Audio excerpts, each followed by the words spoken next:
Next up in the season preview series, the New York Mets. Fangraphs projects them to win 89 games in 2023. Last year, they won 101 games, yet finished in second place behind the Atlanta Braves in the NL East. They were bounced out of the first round by the San Diego Padres, and all my Mets friends were really bummed out because they had World Series aspirations last year.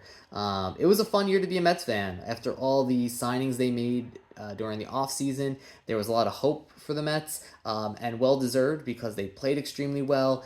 Edwin Diaz was lights out as a closer, and the Timmy Trumpet entrance song that he came into was kind of like the theme song for baseball last year, and a lot of fun when you were at the ballpark.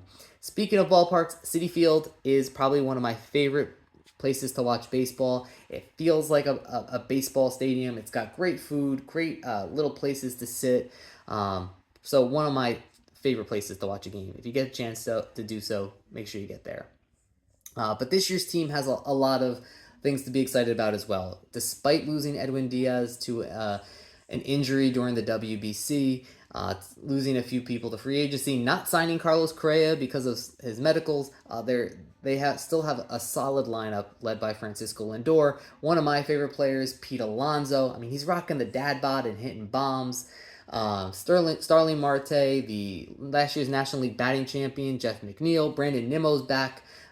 So they have a good lineup. Their rotation is led by two older pitchers with Justin Verlander and Max Scherzer. And the bullpen has some question marks as well. But I'm really looking at Max Scherzer this season. He's going to play an important role on this team.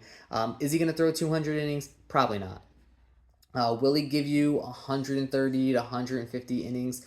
Hopefully, if he does so, he's going to pitch well. He was dominant last year when he was on the mound. He had a K per 9 over 10. He did not walk a lot of hitters. He had a 2.29 ERA. The fastball still sits 94, touches 96, 97 at times. So he's still a dominant force when he is on the mound. It'll just be something to look out for how much he is on the mound this season. They're probably going to manage those innings so that later in the year he can be the pitcher they need in the playoffs. Because this team is looking to make a deep playoff run and make a stop at the World Series. So I'm gonna pop open a Let's Buck and Go from last year. I found it in the back of the fridge, but it's still gonna be good because it's a lager. It's delicious. It's from Bolero Snort.